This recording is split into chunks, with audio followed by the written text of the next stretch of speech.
So every human being holds energy, releases energy, attracts energy. Okay. And you've got to think, how is your energy made? Okay. So your energy is made mostly by your thoughts and feelings. Okay. So if your thoughts and feelings are really positive and uplifting, then you'll probably have a really positive and uplifted energy. If you are stressed, you're anxious, you're worried, you're negative, then you're probably going to have quite a lot of negative energy in the body.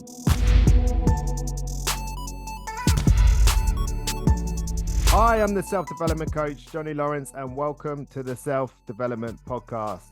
In this episode, I'm chatting with author, meditation and energy healer, and anxiety specialist, Vicki Witherick. Vicki spent many years of her life in a very dark place, battling her own mental health. But it was in that point that she discovered a natural way to heal and begin her well-being journey. For over a decade, Vicki has been working on her own self-healing journey and has studied and practiced a variety of holistic, energetic, and alternative therapies.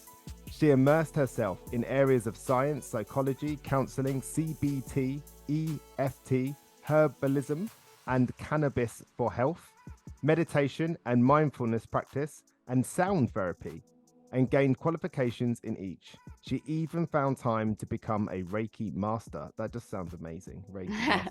It's almost like a Jedi to me. Yeah, it sounds really cool. Yeah. Vicki is now a specialist in anxiety support, mindset training, introducing well-being in the workplace, and creating meditation and self-care practice. Today, we plan to explore all of these areas, and I'm really looking forward to it. How are you today, Vicki? I'm great, actually. It's really nice to actually wake up and not have to defrost and de-ice my car. So I felt quite positive this morning. Got out for a nice dog walk without slipping on the ice. So lovely. Thank you. I love how all of your measures of the morning were avoiding disasters. Well, it's good not to fall over in the morning for sure. I like that. That's good. Just wake up, don't fall over, don't have to de-ice my car. Yeah, well, unfortunately, what you don't know is that I did have to de-ice my car. So well, we're in different parts of the country, so we must be warmer here. You're just showing off. They sell it to us that in Cornwall, that it's always sunny because there's palm trees and that. But it's not true. It rains all the time. Well, I've seen some pictures of you in the sun, John. So come on. Right. Fair enough. So me and Vicki are sort of old friends, really, aren't we? Yeah. We sort of grew up around the same area. Didn't have a lot to do with each other when we were young, but we've sort of been in and out. We've seen you out on nights out and things like that. But we share a wonderful friend who we shall mention, Claire, in common. Love Claire, and she's sort of reconnected us, hasn't she? She did, yeah. Well done, Claire. Good idea. Yeah, and strangely enough, we're in the sort of similar space, which gives us a lot to talk about, which is handy because we're on a podcast. Very handy. Yeah.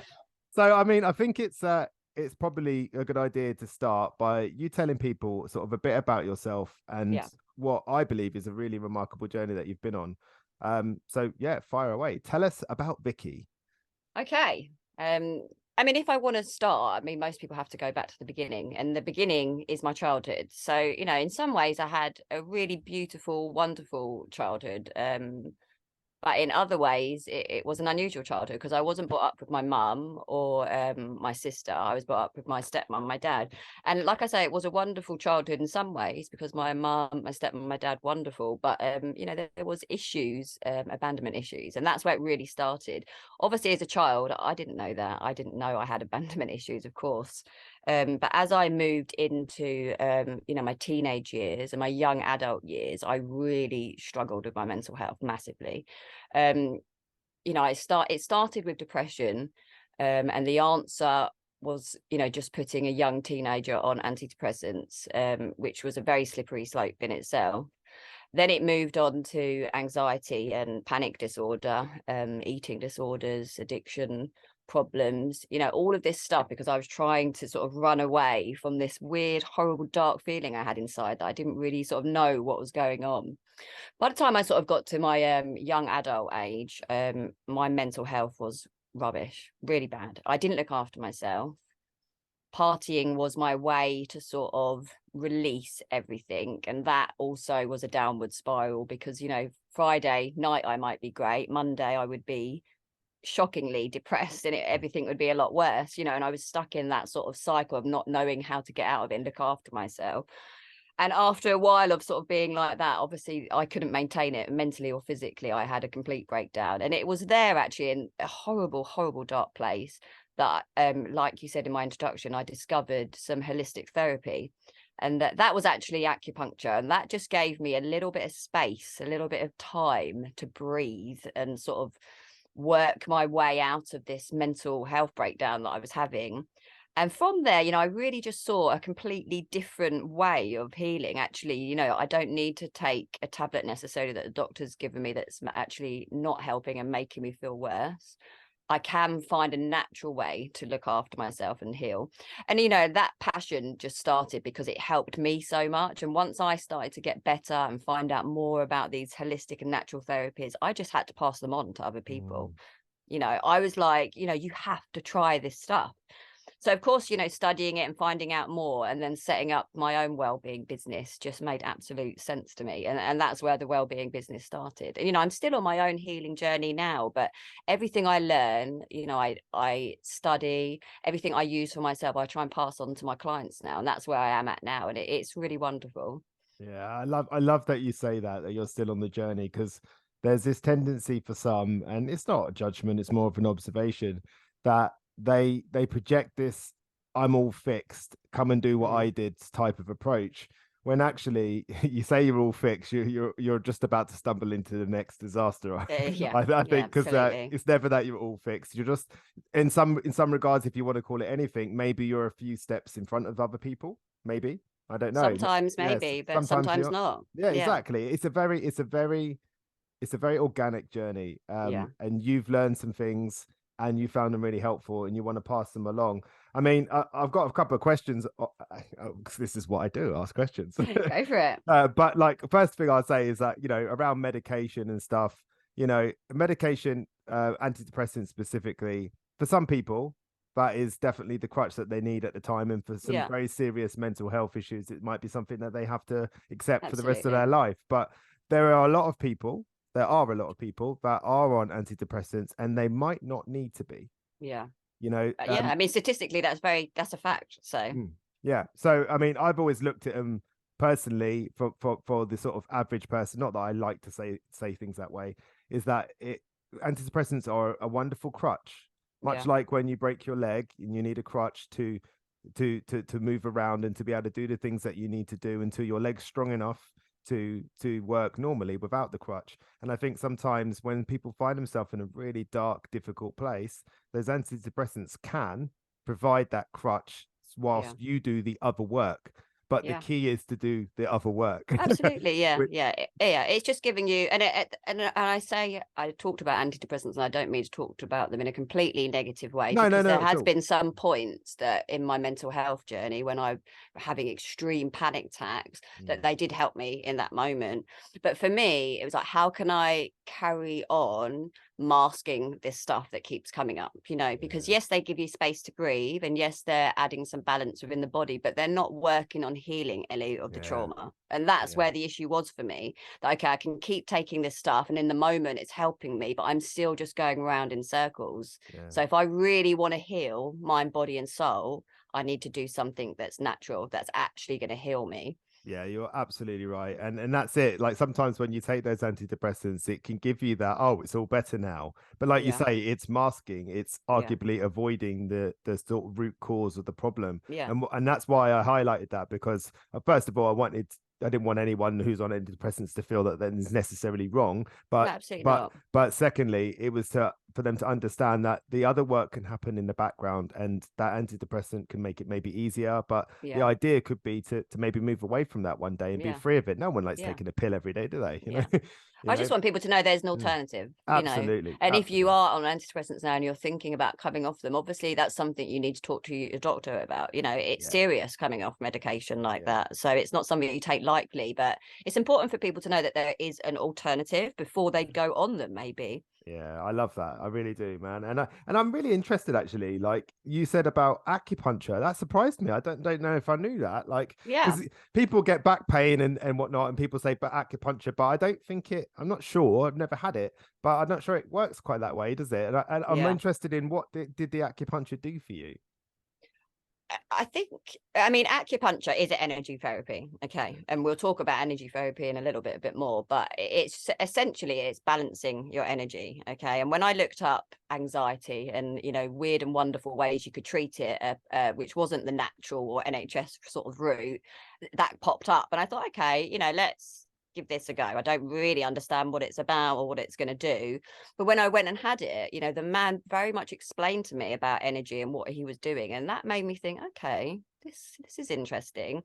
And then when I had the therapy itself, I was just in this space of calmness. And when you've been having panic attacks constantly, for maybe, I think it was maybe a month or so, I was stuck in this high sort of panic, and you're able to have some needles put in you and lay down and just be in this calm space. You're like, okay, this is interesting. This actually works. I feel different. I haven't taken a tablet. I haven't taken a tranquilizer. I haven't put myself asleep or anything. I'm just laying here and feeling quite calm. So yeah, just open my eyes actually. Okay, there's something in this energy thing. I need to look into this a bit more. Yeah. I feel quite jealous. I think I might have to try acupuncture. You Can you must, just yeah. Can you do it just for shits and gigs? Well, if you like needles being flicked into your body for that sort of stuff, you can give it a go. But honestly, I would recommend anyone to try it for pain, for any like anxiety or any pain disorders, anything where you need balancing. Again, it's massive.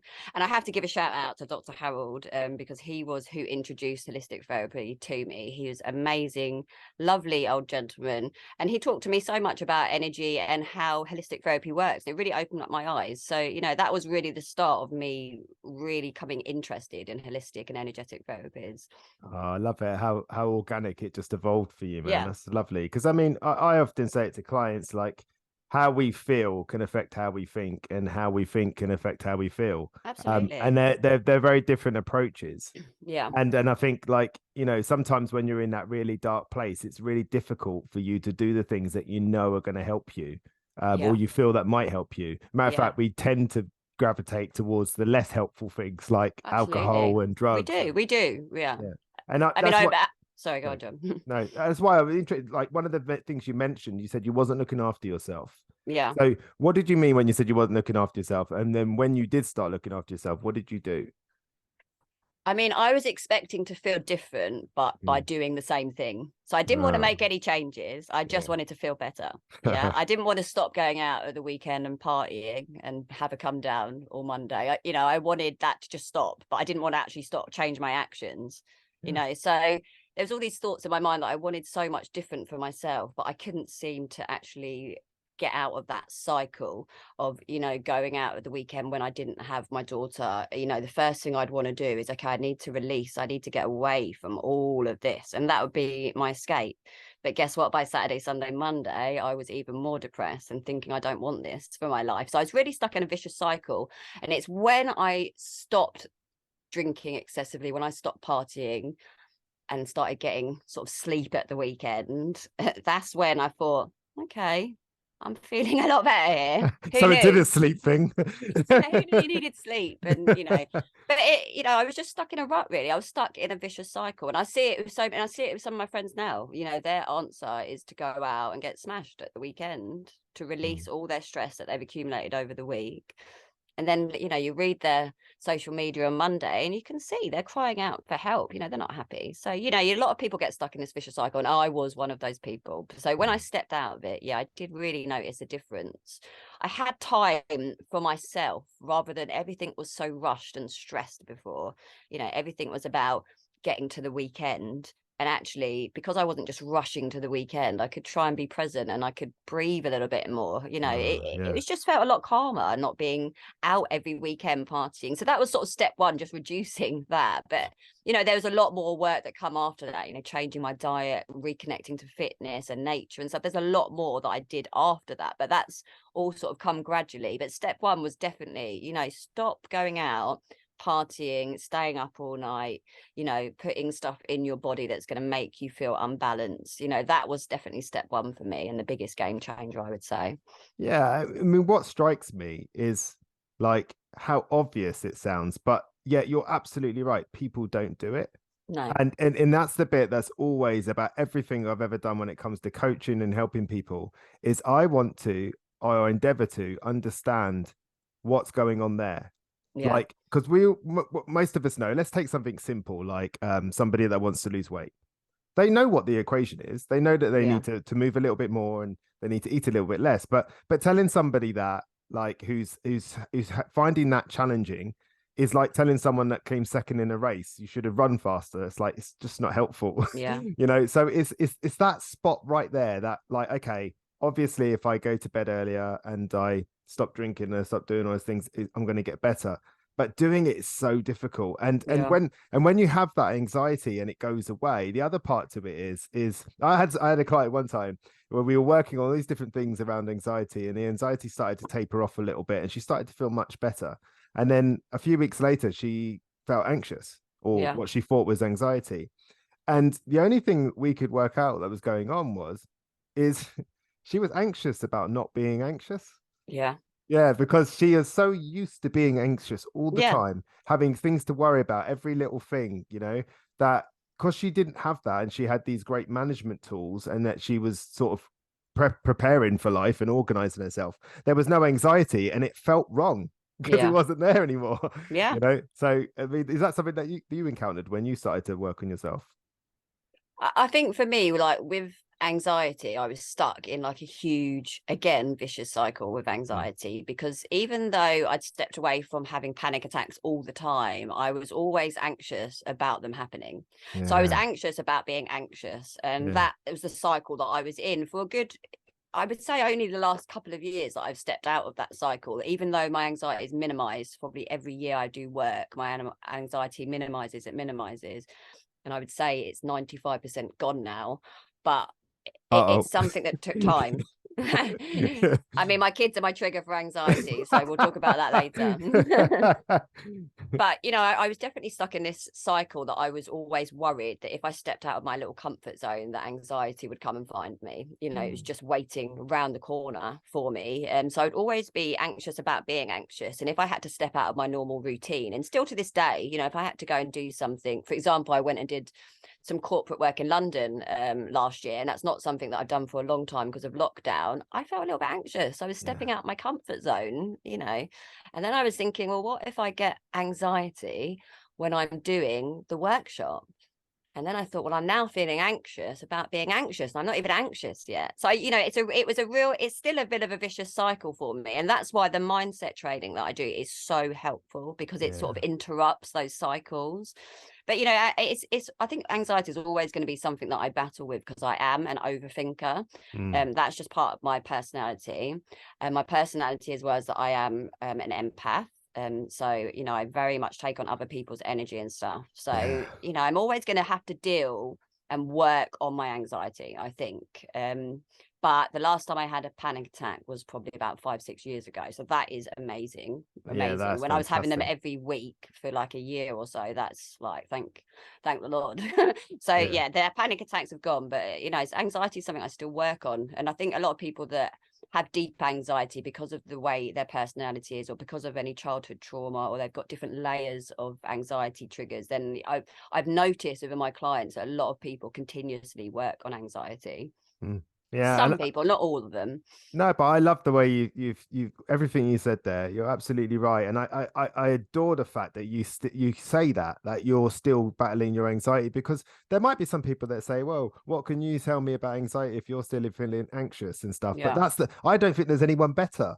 It's like the PT that's never been overweight. Yeah. Very difficult to understand. I'm not Yeah. saying they can't. I'm just saying Yeah. it's difficult to understand if you've never Yeah. had that challenge. And the Yeah. fact that you understand when someone sits with you and explains to you anxiety, you get it. I do, definitely. Absolutely And I get think it. that helps. I think Yeah. it helps my client open up to me, because Yeah. guess what? I'm telling you about my anxiety, and they're like, okay, I can relate to that. And everyone's anxiety can be different, but there are Mm. definitely some like core fundamental things that people struggle with. And Yeah. I think like being anxious about being anxious is definitely seems to be a cycle that people get stuck in. Yeah, and I think you're talking about effectively is fear, and there's that Yeah. saying, "There's nothing to fear but fear itself." And it's Yeah. I remember watching a thing that Will Smith did, and he was talking about he went skydiving.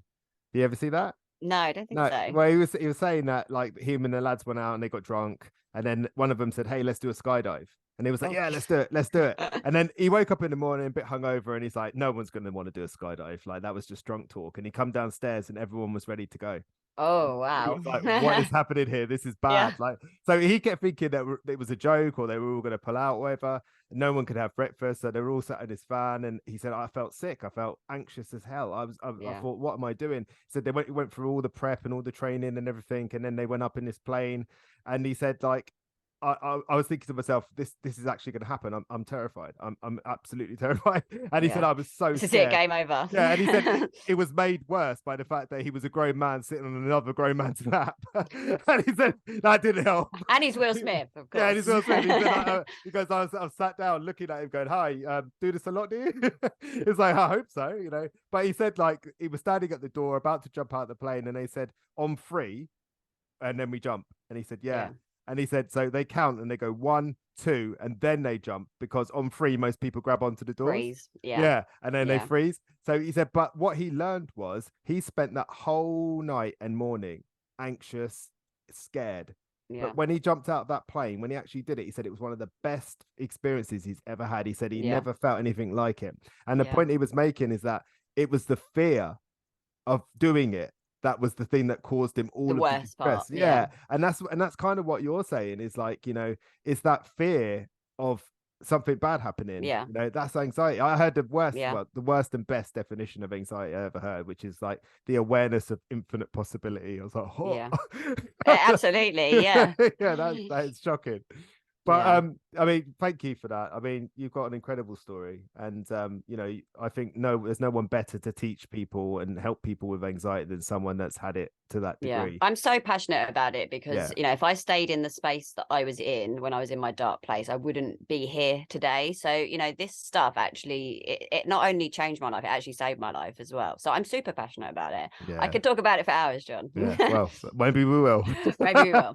Yeah, but I mean, one of the things you speak about is sort of that healing journey, and that movement from how you were suffering with anxiety all the way through to sort of, like, you know, basically working on your mental and emotional well-being.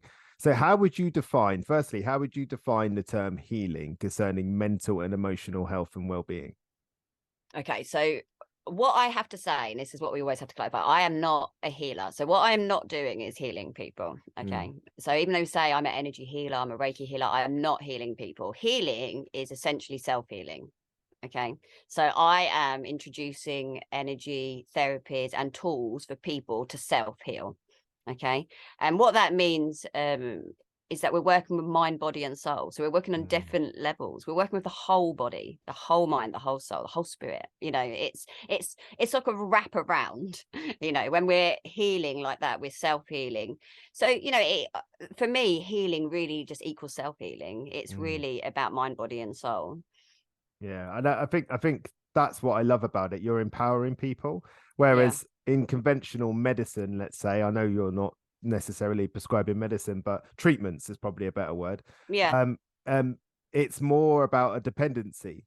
Here's a tablet, or here's a person you need to go and see. And what I get when I speak to you is that you're empowering people to learn some tools, to understand a helpful perspective, because we often can't change the things that cause us the trauma. Those things have happened, and as much as we might sit and wish and hope and pray that things would be different, they're not. And that's the first hard step for me on my journey of healing, emotional healing and trauma healing. The first thing I had to come to terms with was stop dodging and realize that you have to accept this thing. And when you accept it, it doesn't mean that you have to love it. You don't have to forgive anybody. You don't have to go out there and be like, no, I'm all fixed, I'm okay. It's about going, okay, this happened. And it was really, really bad. And the reason I feel the way I do is because it was really, really bad. Absolutely, And I accept that. And then that is almost like that awareness is that first step towards it. I think I'm not sure your mind might be wrong. I'm not sure you can really go much further until you've done that bit, which is absolutely really significant and hard. But it's really painful. And a lot of people, you know, they run away from that stuff their whole life. You know, so it's not easy. It's not easy. And when people go on this sort of healing journey or self-healing journey, a lot of people think it's all love, light, rainbows. It's not. No. It's really not. It's like facing really dark stuff that, you know, for me, like stuff in my childhood, and then stuff that happened, you know, over the years in my teenage years, in relationships and stuff. It's all stuff that I was holding on to that felt really heavy and dark and horrible. And it's all stuff that I had to face and work on. And that wasn't fun. No. But, to get to this place now where I feel calm and content, I had to do that work. Yeah. And I mean, did you ever do any sort of like talking therapy or anything like that? Did you ever do that? Absolutely. Throughout like my teenage years, I've done loads of different like traditional stuff that the doctors would have sent me to. I've done different counselling with different people. And this is what I found about counselling, and I'm not going to disrespect counselling because I actually trained in counselling as well. And it is really important to be able to talk. Okay. But what I found is that, okay, I've talked to this lady that I've been seeing for the last 6 weeks. I've told her everything. What do I do now? What do I do with myself now? I'm going to see her next week and talk more. What do I do in between? So it was great to talk, but I needed something else. I needed some direction and what to do next, and not just to talk about it. So talk therapy helped me, but it kind of opened up a bit of a can of worms I didn't really know what to do with.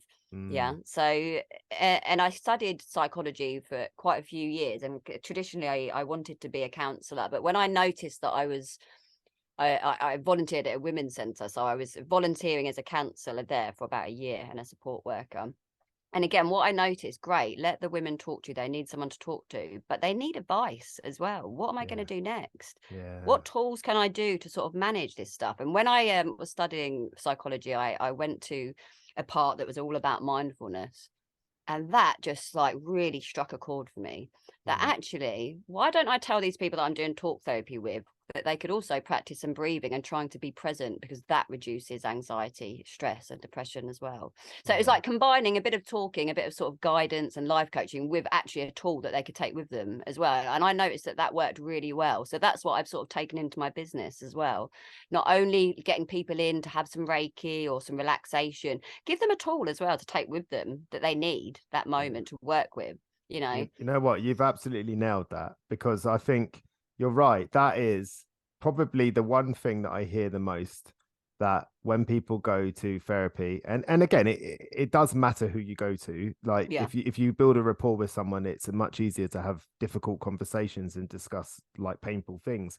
But I think what therapy might do is bring that awareness of because one of the things that really always often makes me chuckle in a way is that I am a sort of witness to domestic violence and had loads of physical abuse as a kid, and as at hands of my dad. But when I went to therapy, honestly, I was surprised when it was about that.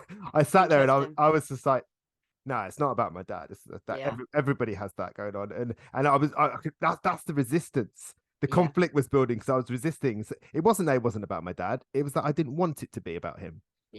And then once I accepted that it was, and that there was nothing to be done as such, it felt like I could stop looking behind me. I could finally turn around and go, okay, what's next? And I think that's what therapy gave me. But I think you're right. There does come a point where it's like, great, I know what's happened. I'm working on accepting it, or I have accepted it. And some days you unaccept it, and that's okay too. It's like, today I'm having it back. I don't want to accept it today. I'm good, But like, I think that what's next is absolutely right. You're absolutely right, and I think that talking raises awareness, and it sort of starts that journey towards acceptance. But I think it's the things that you do for yourself that make the biggest difference. Absolutely. And that's why it's important that there's people out there like yourself who are teaching these things, So I mean, can you help people understand what's meant by energetic therapies, energy healing, and the concept about energy? Because I am fascinated by this at the moment, so go for it. Okay, I mean, you probably noticed that a lot of people are talking about energy frequencies. It's a lot more talked about at the moment, because there is, a huge shift of energy happening at the moment. But let me rewind before I go to that bit. So, actually studying science and psychology gave me a real understanding of energy. And when I studied energy, and the study of energy is actually the study of quantum physics. Okay. So when I talk about energy, it's not no hippy dippy treatment. This is a real thing. Okay. And a lot of people, I love the way you do this. It's great. I love, but a lot of people think because you can't see it, it's a myth, okay, you can't see gravity, but it's not a myth, You the can't see law of Bluetooth or Wi-Fi either. exactly. But some people think that, what all this energy stuff, but it's a very scientific thing. Rewind to Nikola Tesla, Einstein, their studies is all about energy, how energy affects us. Every single object holds, attracts, and radiates energy. Okay, every single object, and human beings massively do that. Okay, so every human being holds energy, releases energy, attracts energy. Okay, and you've got to think, how is your energy made? Okay, so your energy is made mostly by your thoughts and feelings. Okay, so if your thoughts and feelings are really positive and uplifting, then you'll probably have a really positive and uplifted energy. If you are stressed, you're anxious, you're worried, you're negative, then you're probably going to have quite a lot of negative energy in the body. Okay, and let's think about that more. So if we hold a lot of negative energy in our body, that means we radiate a lot of negative energy. That means we attract that negative energy back to us. Okay. Yeah. But it's vice versa for positive energy as well. Okay. And that's when we talk about the law of attraction as well, which is AKA manifestation. Okay. And again, it's all people think this is like, this myth. It's not. The law of attraction is something that's happening with or without your consent, just like the law of gravity. Energy is a real thing. And once you get your head around that, then you start to think a lot differently. Okay. Yeah. So for me as a child, and then moving into a teenager and an adult, going through a lot of trauma, okay, I created a lot of negative energy, and I felt that negative energy. I didn't know it was negative energy, but I felt heavy as anything. I felt heavy on my chest, on my heart. My stomach was like in a knot. It was so tight, all of this stuff. And all of this stuff where I was so heavy of energy actually affected my mental health and my physical health as well. Okay. And that's important to understand. A lot of people that are suffering with chronic pain probably are stressed and anxious. Okay, 90% of chronic pain becomes from stress and anxiety. 90.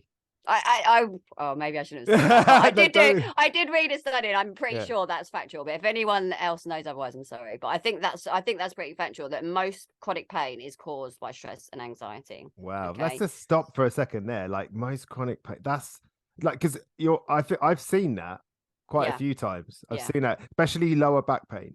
Absolutely, yeah. And like nerve problems as well. A lot of people with nerve problems have stress and anxiety because the body, if it's holding a lot of negative energy, it can't work properly. Yeah, it can't flow. All of your organs, they cannot work properly if they're too busy trying to fight off all this negative energy. It makes sense, doesn't it? It really does make sense. And you probably notice that, you'll meet someone that has a really great energy, and you'll vibe off that energy hard. You'll feel that real positive energy flowing around you. But again, vice versa, you probably know someone in your life that drains the hell out of you. Yeah. I used to have a neighbor like that. And I used to say to him morning, and then you'd be there for the next 20 minutes listening just to offloading. Just all his problems. So what I got to at the end was, morning, Gary. And then and I say, I used to say, how are you, Gary? Which is the big mistake. And then he would say, oh, not very good. And I go, oh, I hope it gets better. Bye. I haven't got time for you this morning, Gary. Sorry. But people like you and people like me will attract those sort of people. Okay. That's why you're doing the job you do. And that's why I do the job I do, because people want to come to you for safety, for positive energy, for calmness, but you have to also be careful of that you're not giving away too much of your energy to other people. So you have to protect your energy. And again, all these tools that I work with and teach my clients help them understand how to manage their own energy, as well as me helping them with energy. So energy healing, okay, again, I'm not healing, it's promoting self-healing in your body. And this is when I talk about this, people's eyes sort of like, and their mouth opens because they think, what on earth is she saying? And it's really hard to explain energy healing. And when you have an energy healing session, you'll completely understand what I'm saying. So let me try and explain it to you. But if you're listening and you don't know what I'm saying, you have to try an energy healing session to understand what I'm saying. Okay. So bear in mind that your whole body is a mass of energy. And if you have any sort of negative energy, the body isn't balanced, it isn't flowing. My job as an energy healer is to connect to with Reiki itself, is to connect to a higher energy, and we call it a universal energy, and introduce this universal energy into my client, and that universal energy will help balance and release negative energy. That's what I Mm. mean. You're like, whoa, No, how's no, no. that I work? love. It sounds amazing. Yeah, I mean, that's Yeah, Reiki, but there are loads of yeah. other energy therapies, but all of them essentially are working on balancing your internal energy and releasing negative energy that's within your body. That's what energy therapy is. It's releasing trapped negative energy. And when we release our negative energy, everything in our body, mind, body, and soul can become balanced again. So energy is really important. And like I say, it's not a myth. It's really happening, No, you know. do you know what? I tell you why this is so fascinating to me is because I've resisted these sort of conversations for a really long time, and I've done exactly what you know you're referring to, eye rolling, like, yeah, okay, energy, energy, energy. But I can't help it. Life is directing me towards this, Yeah. and I A lot find of it. people are noticing that, John. It's not just you. Yeah. A lot of people are really noticing that energy is actually becoming more apparent. Mm, And that's what I yeah. said at the beginning, that at the moment, you know, university, we're going through a huge energetic shift. So everybody is sort of noticing that they're feeling a little bit different. And they're Mm, being drawn to stuff that they weren't drawn to before. They're wanting to remove stuff from their life that doesn't fit them yeah. anymore. Yeah, we're almost all going through this sort of shift universally together, where anything that doesn't align with our energy is sort of being released and being removed. What do you think that's? What do you think is causing that?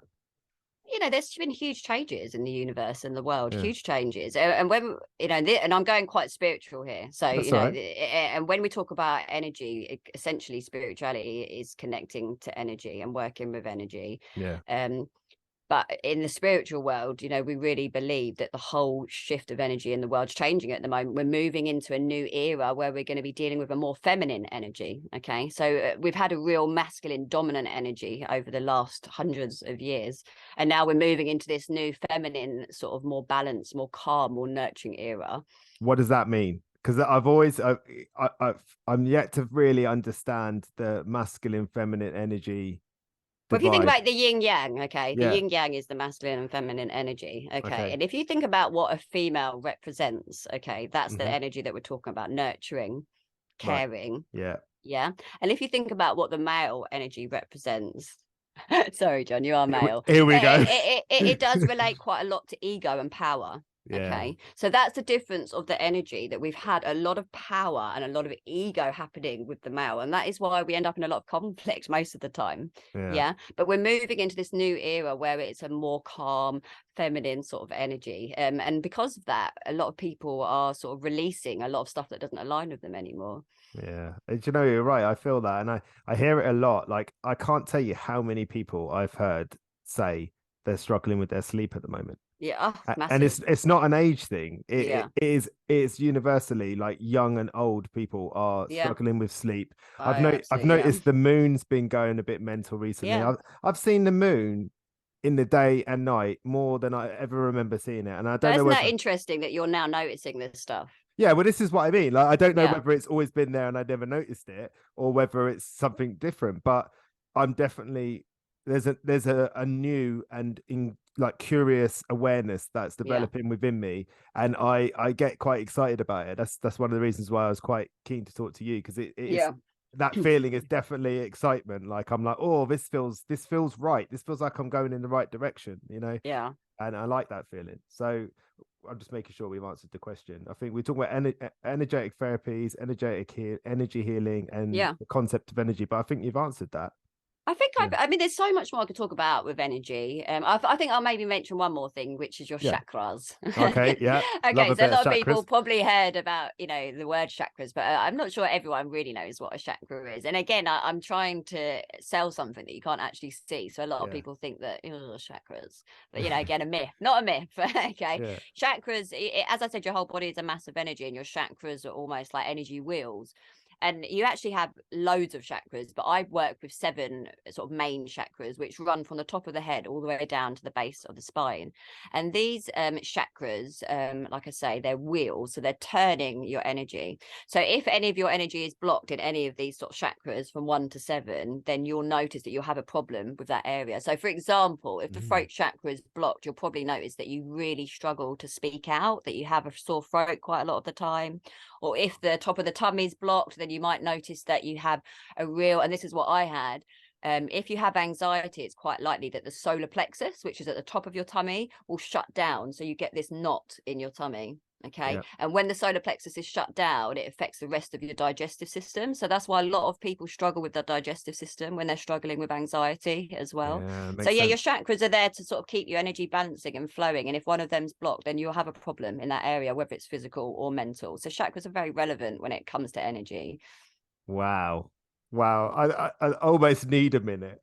Like, you're Does blowing that my make mind. sense to you? No, it really makes sense to me. It also speaks to sort of, like you say, if there's one at the bottom of your spine, that makes sense if somebody's which getting is your lower root back pain. chakra. Yeah, your Right. root chakra. And a lot of people that suffer again with anxiety or have been through trauma will suffer with back pain, because the root chakra is all about being grounded, feeling safe and secure.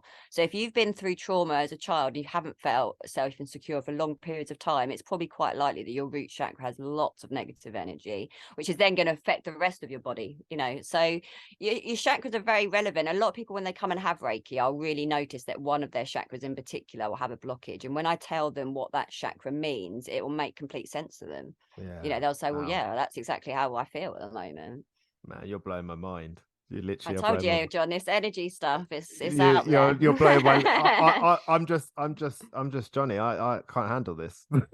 It's a lot. It's a lot. No, it's fantastic. It really is fantastic. Like, I can't tell you how much in this moment the stuff that you're saying is making sense to me. So Yeah. I have to remain professional and continue podcasting. Don't get too excited right now. So, I mean, we're going to take a bit of a shift. I wanted people to understand what we're talking about when we talk about healing. I wanted people to understand what we're talking about when we talk about energy. And you've explained it probably in the best way I've ever heard it explained, actually, if I'm completely honest. Like, you know, you've not gone, you know, because I think you're right. Some people, they get put off by the spiritual aspects of it. Yeah. But you've come at it from a very psychological, very scientific, very practical way, which it's sort of not undeniable. Nothing is undeniable, but it makes a lot of damn sense when you say it. I think it does. It made more sense to me because I didn't start off being really into spirituality. I was going to say that Vicki I used to know didn't. No. She weren't putting out that in the world. No, I mean, that's the route I've been taken through understanding energy. But I've, you know, science was actually something that I really enjoyed at school, and what I studied after school as well. And understanding it from a scientific point of view, you know, if you understand quantum physics, you'll understand energy and how intelligent energy is, really helped me. And that helps me explain it to my client as well, I think, because, you know, Tesla says this. It's not just Vicky saying this. Tesla says this too. You know, there's a lot more evidence behind it than people think. But I think there's also like a reassurance and a reliability that comes with science, you know. Like, you know, science is sort of not fact, because sometimes we can find it's different, you know, but most of the time it's consistent, and that's why it's called science, because they've experimented and consistently we get this result, and that's reassuring, isn't it? You know. So we're going to take that shift back towards anxiety. What have you learned about anxiety and the long-term and short-term approaches towards overcoming this sort of really challenging experience? So, you know, I learned a lot from my own anxiety, which we've talked about briefly already, about the patterns sort of in my own anxiety that I had, you know, the vicious cycle of anxiety. But what I've noticed within my clients is that, and I've termed it like this, I've termed it as long and short term anxiety. And this is only something that I've noticed probably mostly after lockdown. Okay. So people come to me all the time with anxiety. That seems to be the biggest problem that I deal with. And a lot of people come with quite complex anxiety, I would call it. You know, maybe it's come from childhood trauma, or like me, it's sort of over the years, I've created loads of triggers for my own anxiety because of the stuff that I've the trauma that I've sort of been through. But what I noticed after lockdown is that people that are not overthinkers, people that aren't empaths, are now suddenly experiencing anxiety. And I was like, okay, this is different. And what I noticed with these people is that they maybe come in for 1 or 2 sessions and it was gone like that. Anxiety over, because they're not overthinkers, they're not empaths. Okay, they just needed to release the negative energy that they've accumulated and have a quick re-switch of the mindset. But when Sorry, we were, I'm just chuckling because it's like people like us empaths, we'll think our feelings into a problem all day long. We love it. well, yeah. I mean, that's our job. Yeah. That's Sorry, carry on. our hobby. Yeah, that's what we do. It's like, what are you doing? I'm just creating a problem. Just give me a minute. But not everybody's like that. Not everyone with No. anxiety has really complex anxiety because they're overthinkers or because they've been through childhood trauma. Some people have just recently connected to fear. Okay. And I noticed that because of lockdown and because of COVID and everything. Well, it was That on the news every day. It was being exactly. drip Yeah. fed These to people, us every day. well, these people that have never had anxiety, never been overthinkers, and almost looked at people with anxiety like, oh, come on, get it together, are suddenly experiencing anxiety. And we could work on that quite quickly because, like I say, we'd have to just release the negative energy they've created from the fear.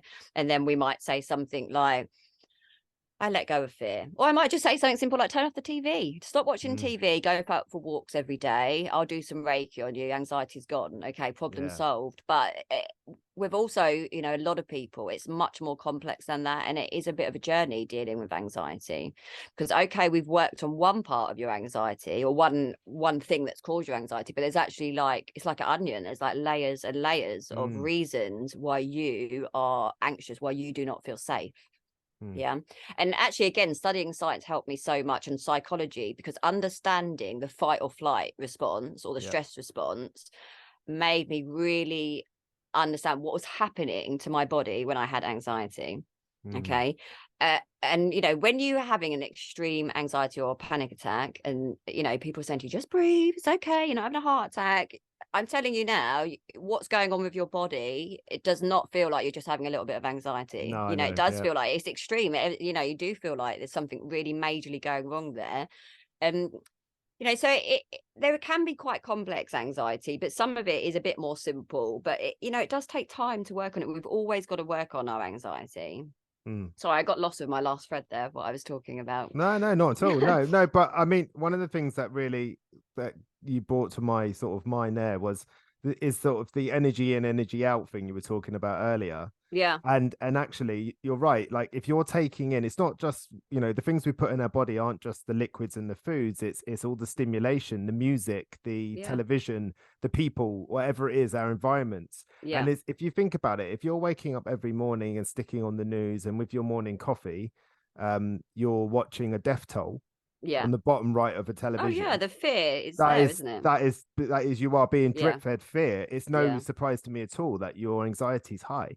And also the other part to it is that I suppose when people realize that they can experience anxiety, it must like proverbially open the door to that anxiety idea. But like if you don't believe in anxiety, if you're someone that's like, oh, just put yourself together, let's crack on, if that's been your ethos of life the whole time, and now all of a sudden you're like, oh, anxiety can get me too, exactly, then that's when that what you were talking about earlier, that fear of getting anxiety starts. What if this happens again? What if I'm somewhere and this happens to me again? That's that journey with anxiety starts. And that's why I talk about it and you talk about it in a long-term and short-term thing, because there are things like panic attacks that technically in that moment are a short-term thing. They are a panic attack, it's happening now, and at some point it will stop.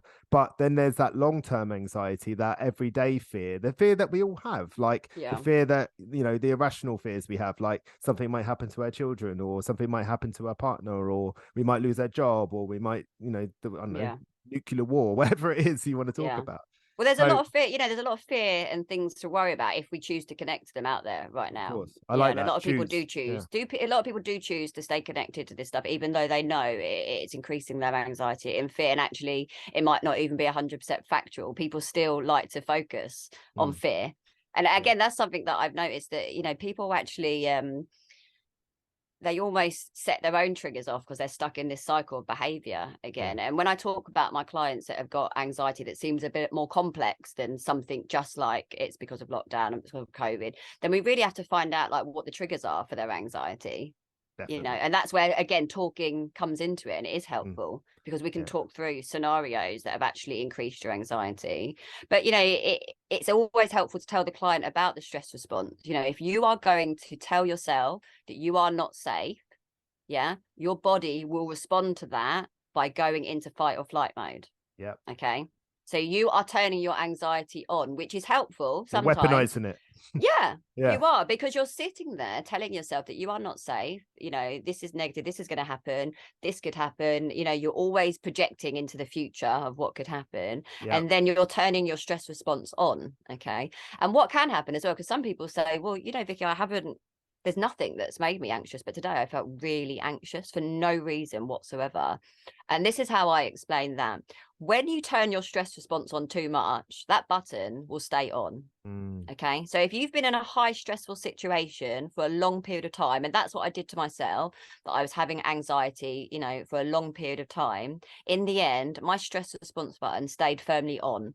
Okay. And for 2 weeks, that stress response button was on, and it was the worst 2 weeks of my life, because when I woke up, anxiety there, you know, when I went downstairs, anxiety was there, and there was no reason for it, but it followed me every single second. And that's what I've noticed in my clients as well, that if you do not do something to disconnect from this stress response button, it will stay on, and it will take some time for it to come off as well.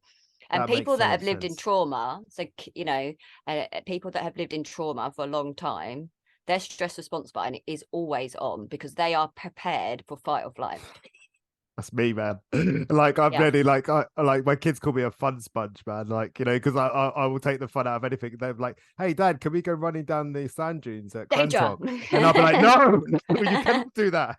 But it's fun, yes. But you could also break your leg. You could also Yeah. do this, and it's like, But that's where wow. mindfulness is helpful, because mindfulness is staying in the moment. And when we're in the moment, we're content. You know, if we stay in the future, if we're always predicting the future, we create fear. If we go back to the past, we're creating depression. So when we're present, we can connect to calmness and content. You know, so again, all these tools sort of come together to work with anxiety. Yeah, sorry, I'm smiling at your danger, and that's exactly how it feels.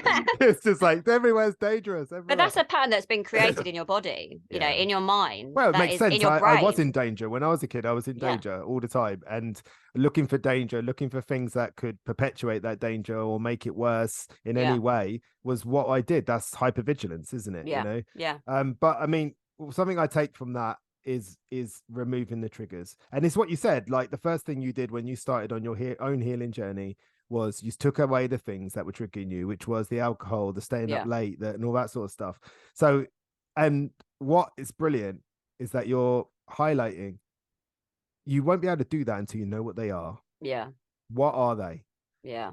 What are the things that you are doing that aren't helping? Let's get honest with ourselves. Let's be People honest. know, I think, but they don't want to admit it. Because if you like partying at the weekend and you know on Monday to Wednesday you're going to have high anxiety, you don't want to link them two together. Like, oh no, it won't because I was out all weekend. Nah, it won't be that. Not because I didn't sleep all weekend. I was like that with alcohol. Drugs. I was like that with alcohol. I was like, I call it the elephant in the room wearing a lampshade, telling me it was a lamp.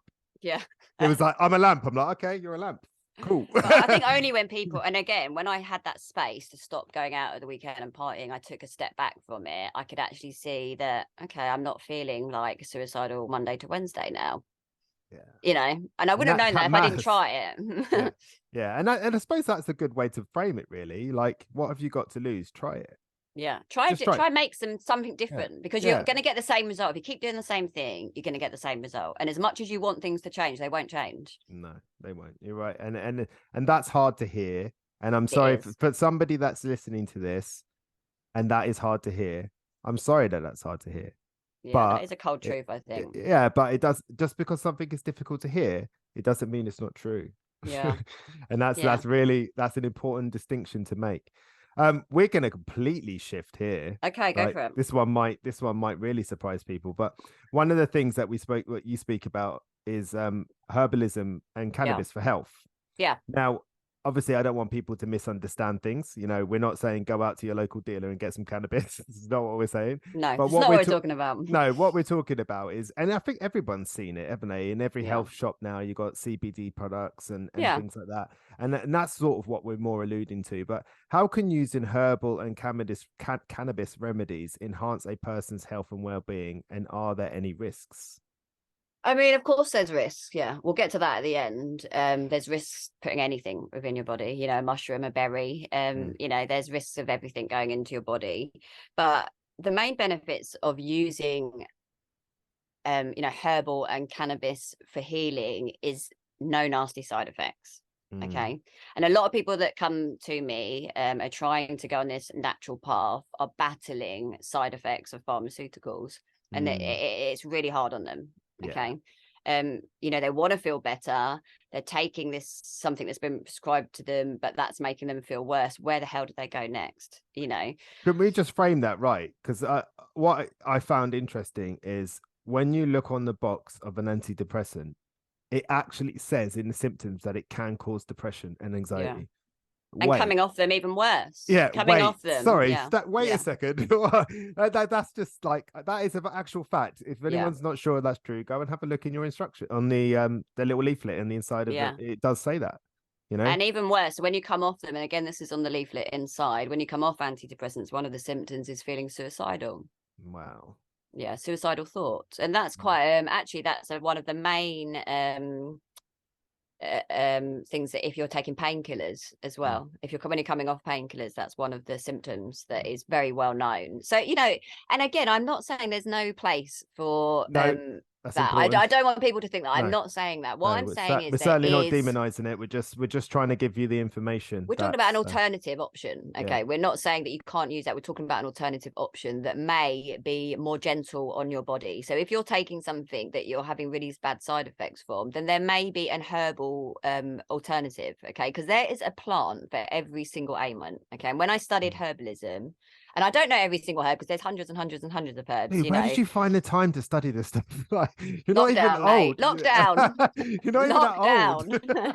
What is going on? I mean, I studied herbalism for about 12 months, and we go over a lot of herbs and the benefits of them. And it blew my mind that really, any ailment within the body, there is a herb that you can find. Okay. But then in that, I was one of the super herbs that I studied in the Master Herbalism course was cannabis. Okay. And cannabis isn't one of the only super herbs. There are more. For example, turmeric's a super herb. Okay. There's some mushrooms that super herbs as well, but it's not the only super herb, but it has a lot of potential for a lot of healing. And when people think of cannabis, they think of smoking it, but actually when you smoke cannabis, you actually burn away quite a lot of the health properties from it. So when I talk about cannabis from health, I'm not talking about smoking it. And and again, there may be a place for that in some people's life, the therapeutic benefits from it, but the health benefits from cannabis come from not heating it. It comes from taking it in drops and oils and ointments. Okay. And it's I can't express enough, and again, this isn't just exclusive to cannabis, this is loads of other herbs as well. They can be anti-inflammatory. Okay. So they can replace ibuprofen that give you really nasty tummy ache. Okay. Or some people can't take ibuprofen because they've got stomach problems. They're anti-spasmatic. Okay. So they're a muscle relaxant as well. Cannabis is neuroprotective, so it coats the neurons. So any problems that you're having with sort of nerve problems, it calms that down, it soothes it.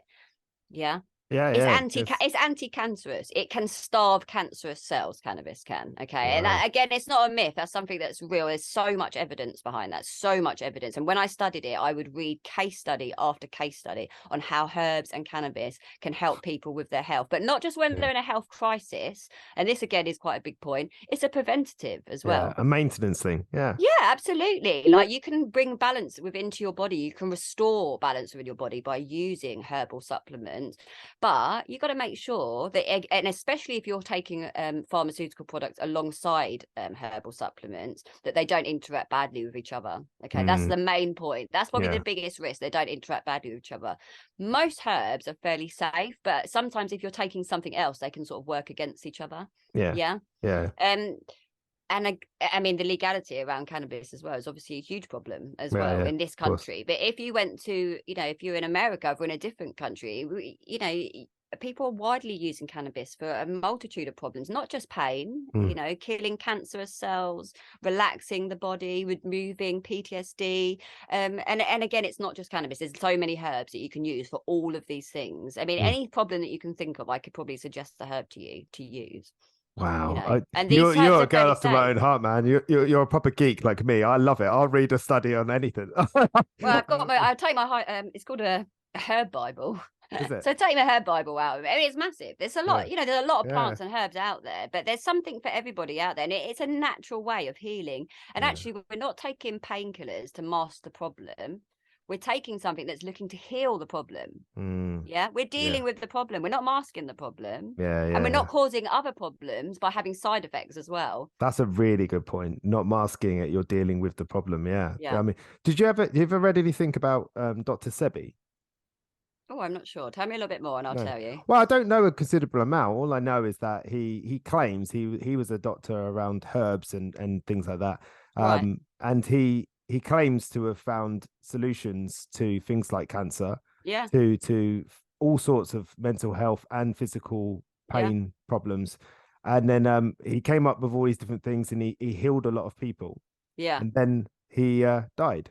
Okay. Yeah. Yeah. But no, just but mysteriously. He was the one that mysteriously died. Yeah. Yeah. I have advice. Yeah. And I mean, we're starting to get towards conspiracies and stuff. Yeah. We don't want to go there, John. That's a whole new show. We don't want to go there. But like, there is a lot of risk if you find out. I think what is it I read that you can't trademark or patent anything that grows in nature. Exactly. So how do you think the pharmaceutical companies feel about that? Yeah, well, exactly. Yeah, and I think you're right. We'll leave it there. Yeah, that's all I say about that one. Yeah, but I mean, the main point is that there is a herb or plant. If you're having a problem and you want an alternative to taking a pharmaceutical, then it's worth looking at. But you've got to look into it properly, and it's worth coming to somebody that is like myself, like a herbalist that's insured, so you can make sure that they're going to check that they're not giving you something. You can go into Holland and Barrett's or any other health shop, should I say? Yeah. Other health shops are available. Yeah, exactly. But it is good to get some advice from a proper herbalist, so you can make sure they're not going to interact badly, that they're the right herb for you. But I would definitely recommend even something simple like half a teaspoon of turmeric in your water with some squeezed lemon every morning is so good for the digestive system. It's massively anti-inflammatory. It's simple, but it's effective. It really works. Try turmeric instead as an anti-inflammatory. Start with that. Start with something simple. A lot of these herbs are just in your cupboard right now. Turmeric's one I'm always hearing about, actually. Yeah. It's just really strong. It's nature's strongest anti-inflammatory. Why would you not take that? It's big on TikTok right now. It's big. It's big. I'm seeing everybody on TikTok mixing turmeric with all sorts of things. Crazy. Won't be long before there's turmeric and vodka or something. It won't be long. I think we covered that. And again, you've got so much knowledge, and we've not ever got enough time, but we're going to try. So, what is Reiki and EFT, and what are the benefits? Okay, so again, they're both energy therapies, but they both presented and done very differently. So when you're having Reiki, essentially I'm doing Reiki on you. Okay, so unless you are attuned to Reiki like I am, you can't just do Reiki on yourself.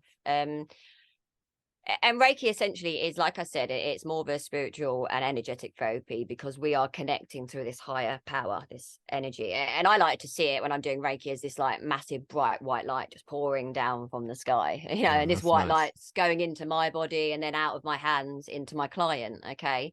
And my client can feel that, they can feel this energy transition. I can feel it as well. And the Reiki will guide me. And you can always imagine it like sonar. So, breaking down accumulative energy. Okay, so sona's searching for sort of lumps of energy or matter, so they can do you know what I mean? So it's sort of, and Reiki's doing the same thing. It's searching the body for sort of lumps or accumulated energy so it can work on breaking it down. But again, it's self-healing. This light going into your body is promoting you to self-heal. I'm not healing you. So that's quite a big point with Reiki. It's not healing, it's self-healing. So essentially it is me connecting to this higher power and channeling that higher power into you so it can balance and remove negative energy from your body. I love that.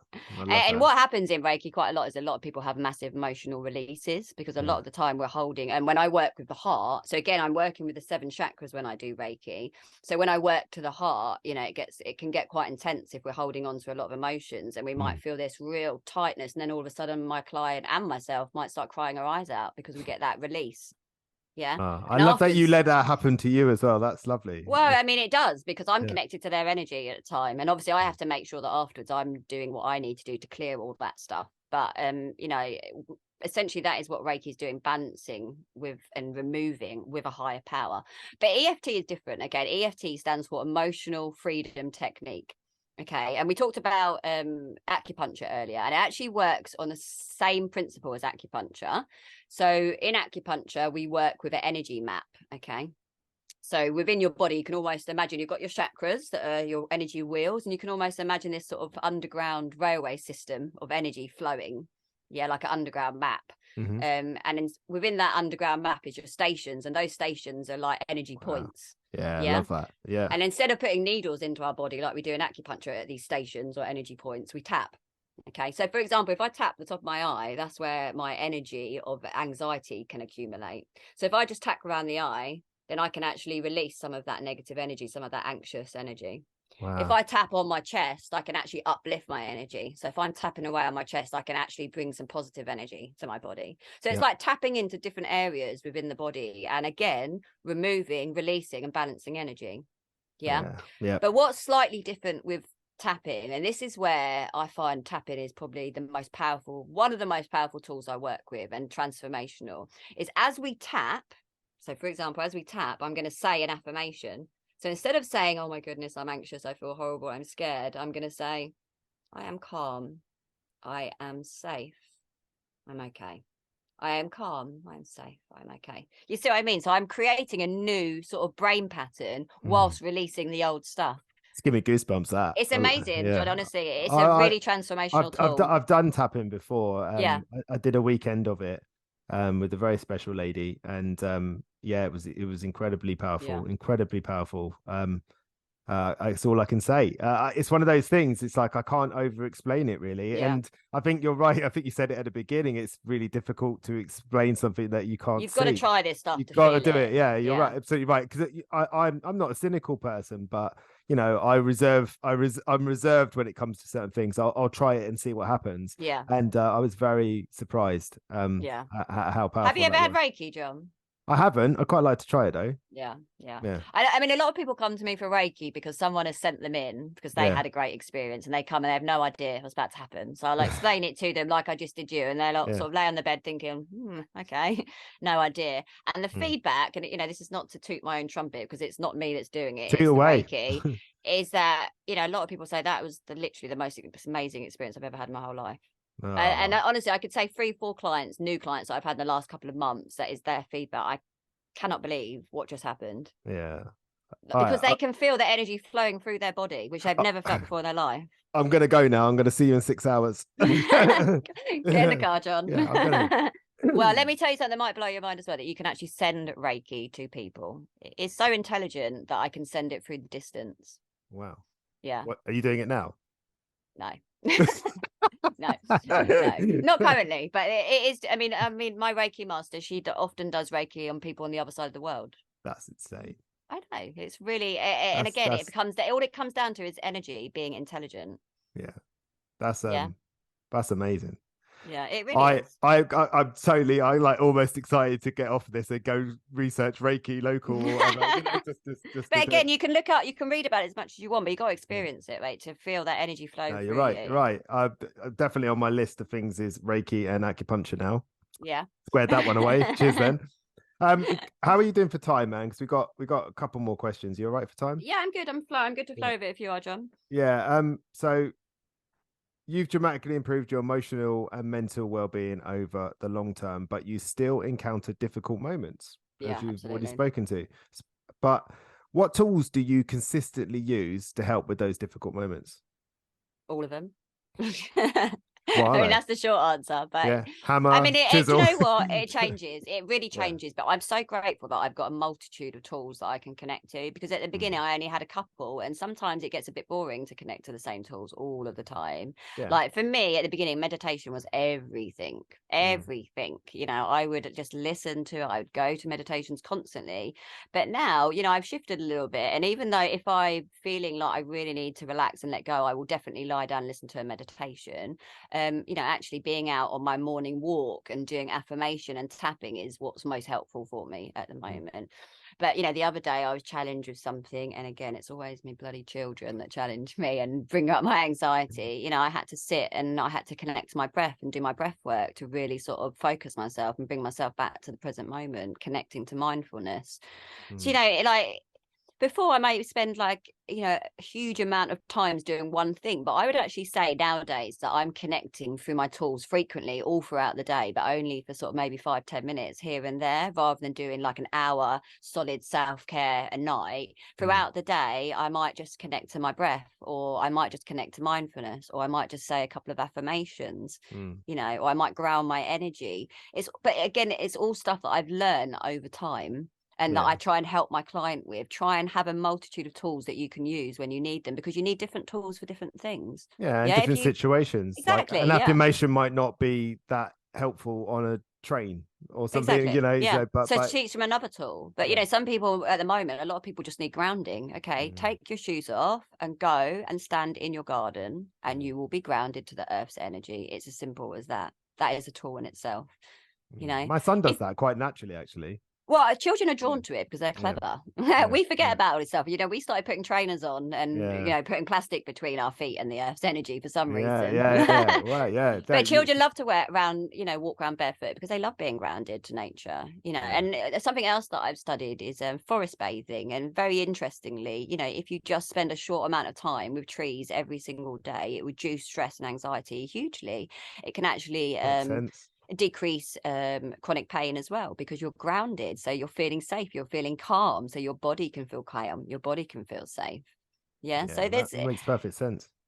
You've got to keep connecting to these tools all the time, and there's no point in me going on at everyone how to work on self-care if I'm not looking after myself. So I make sure that I go to a sound bath all the time. I'm not just giving them. I've always wanted to do that sound bath. I've always wanted to do amazing. That. I need amazing. to do that. I mean, I do them every week, but I need to go to one as well. I need to go and have Reiki as well, and not just do it. I need to exercise every day because that makes me feel good. I've really got to do loads of stuff to try and keep on track. But all of it, I've worked out over the years what feels good and what feels doesn't. If you've got a tool that used to work for you, doesn't work for you anymore, let it go. Come back to it if you want to, but try a different tool. I thought you were going to sing then. Let it go. So I think having as many tools as you can to deal with your whole well-being is helpful. Like I said, only in the last few years I've reconnected to exercise. Although I've always been quite active, last few years I've really reconnected to exercise, and that's massively been an improvement to my mental health. So you've got to keep changing. You've got to keep looking for these tools, keep switching them up, use them at different times of the day. Just keep making them work for you. It's interesting that you talk about that. Like, you've just come back towards exercise, and it's funny. Like, I worked in the health and fitness industry for quite some time, and just recently I've let go of exercise. I've stopped. That's stopped. Okay. In the traditional sense. I still, like you say, I'm still a fairly active person, and all them sort of things. But like it dawned on me one day. It's quite funny. It's so obvious now that maybe, just maybe, the punishing workout is not the one. It's just like, wait, punishing workout. Say it again. Punishing workout. Yeah. Maybe that's not working for me.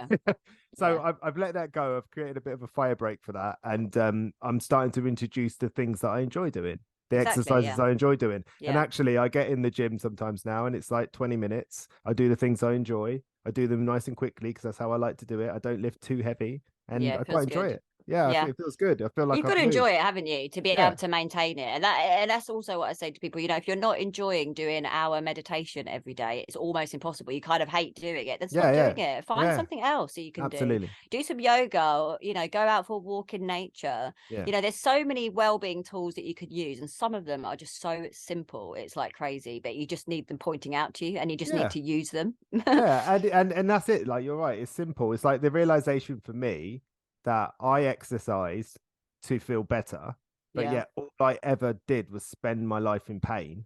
Something was always hurting all the time. And I was just like, I don't want to do this anymore. Like, I do this to feel better, but yet today I can't actually sit down on the toilet without feeling like that is a bad thing to go. It's like, so it's like you say, it's obvious now. I'm out the other side of it, but the pressure that we put on ourselves, I must exercise, I must train. And I'm not saying there's anything wrong with that. Like, if you want to do that, that's great. But for me, I realized something, and that was that being in pain all the time because of the over exercise I was doing, the punishing workouts, it wasn't working for me. And that's okay. That's all right. So absolutely. Last question, and then we're going to sort of wrap up, and we're going Okay. to talk a little bit about tools in a minute, because we've got something exciting to tell people. Indeed. But how important do you think it is to have well-being support in other areas of your life, such as in the workplace? I know you work a lot with corporate businesses and Yeah. whatnot. So I'm going to talk about that. I think, we spend a lot of our time at work. Yeah, Okay. facts. And a lot of people that come to me, and actually I've noticed a lot of male clients that come to me, their stress and their anxiety comes from work. So, and that's not exclusive to males, but I have noticed that a lot of men do suffer from high amounts of pressure and overwhelming stress from work. Females as well. We spend a lot of time at work. So why wouldn't you want to implement some well-being time at work? Mm, If we spend a huge chunk of our life at work, we need some stuff there as well. yeah. And some companies are amazing. A company that I work for are amazing. They've got a huge well-being team that work for them. They offer well-being to their clients on a weekly to their staff, sorry, on a weekly basis. And they've actually noticed the benefits of it, because guess what? If you look after your staff, they look after you. If your staff are feeling good, they're going to be more present, more focused at work. They're going to do better at work. There's millions of days off every year taken from people taking it off either from stress or chronic pain. Okay. And a lot of that could be dealt with just by introducing some of these simple tools to people. So, that was a bit of my mission last year, that I want to get these tools into the workplace.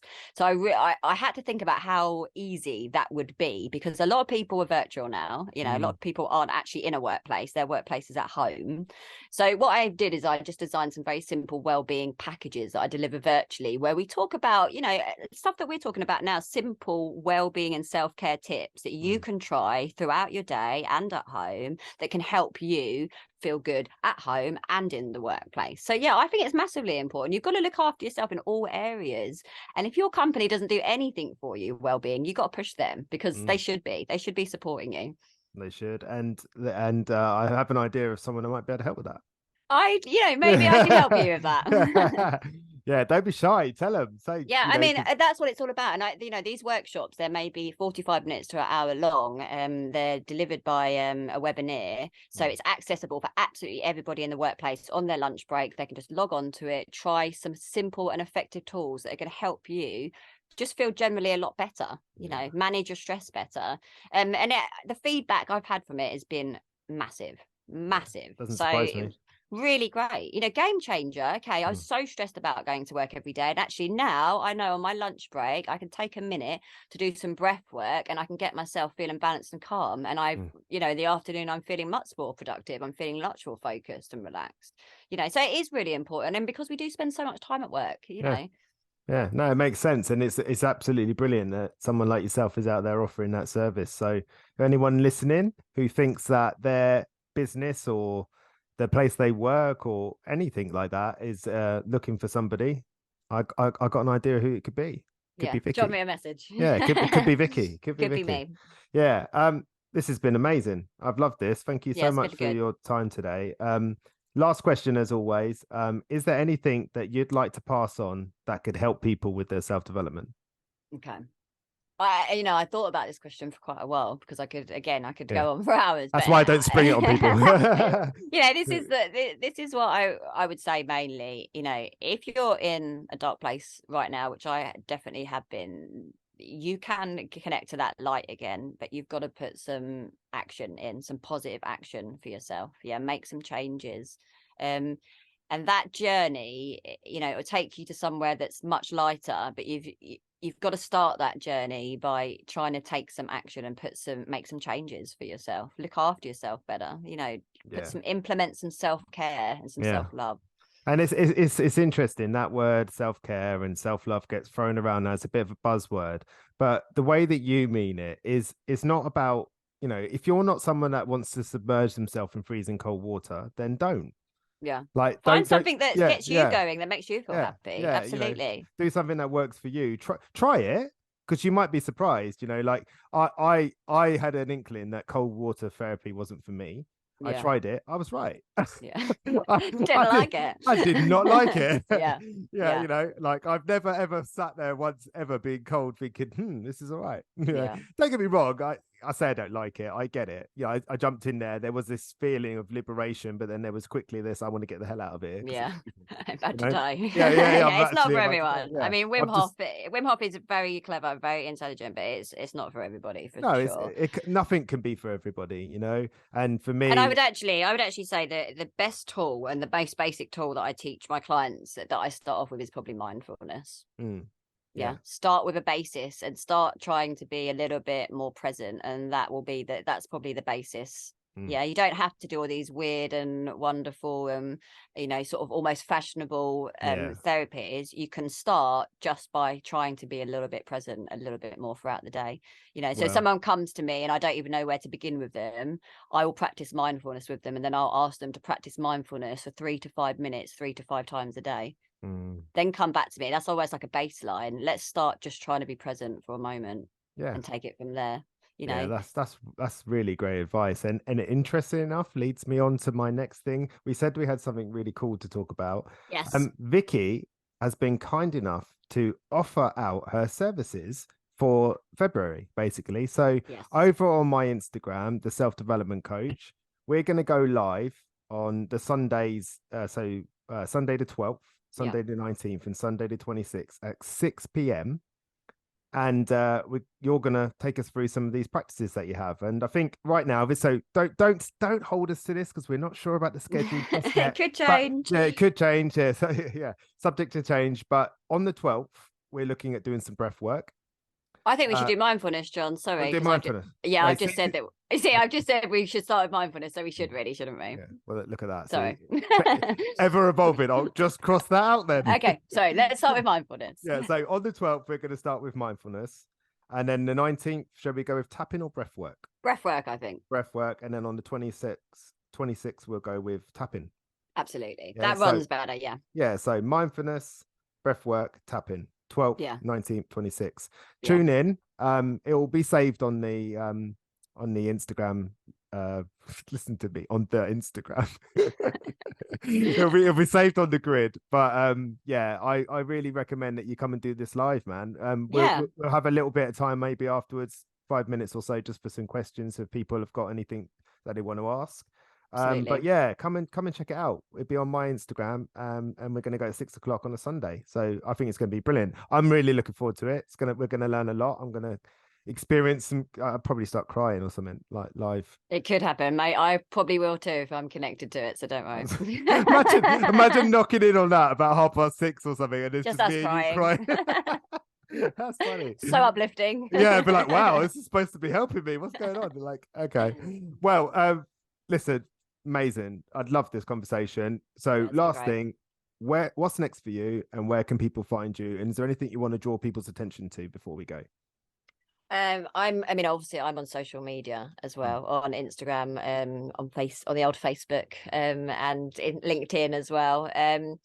I offer one-to-one sessions where I am. Obviously I'm based in Hertfordshire, and so I do offer one-to-one sessions and private group sessions here, but also I'm virtual. So if you want any support where you want to implement a self-care routine, or you want to learn some techniques and tools on how to manage your anxiety or create a more positive mindset, I'm able to deliver that worldwide really. So of course you can contact me about that. And like you just said, John, I'm offering well-being at work packages as well. And all of this, it's all on my social media. There's loads of feedback, and my webpage has got loads of details about my journey, all the therapies I offer and what's sort of involved in them. Just hit me up on social media or on my webpage really, and you'll find all of my details, and you'll be able to book in with me as well if you want to. Yeah, perfect. I mean, I'm going to put all that in the show notes, so no need to find a pen and write it down. Just click on the show notes and it'll take your link straight to Vicki. Just if anything, just start a conversation with Vicki and see where it goes. She's not going to be like, right, sign on the dotted line, are you? Absolutely. No, absolutely. People contact me all the time and ask me for advice for things. That's absolutely fine. If you want to drop me a message, you're not sure if it's suitable for you to book in, but you have some questions, drop me a message. No worries. There's always like a free sort of consultation time involved if you're not sure about the therapies, if you're not sure if they're for you or not. Yeah, because it might to some people it might feel a bit out there. I'm certainly ready for stuff like this, so I'm excited about. I'm at least excited about the little taster things we're going to do on the Sunday. It might be a nice little introduction for you. for anyone listening. So Yeah. exciting. I mean, the workshops are going to be, you know, based around sort of stress management and anxiety. But when we're doing one-to-one sessions, it's very sort of person-centered. Of course Or it if is. we're in the workplace, it's even centered around the workplace, you know. So it's always centered around what we're doing. So, you know, it's for you, it's about you. Exactly. And it's the stuff that you can do for yourself, and it's the next step. And I think maybe that's where I'm at. I'm at that next step. The things the little tools that I can collect. I've got loads of mind management tools, stress reduction tools, all these different things. But this stuff around energy has fascinated me for a while. So I've really enjoyed. Well, there's a purpose why you're being drawn to it and why we're having this conversation today, I think. Jill. There you go. You got it in your eye. Like, is that Reiki Jedi Master? She knows. Do Reiki, you will. All right. Listen, it's been great talking to you. I look forward to this. To this coming Sunday it will be once this comes out. So see you there. Thank you. Bye. Bye.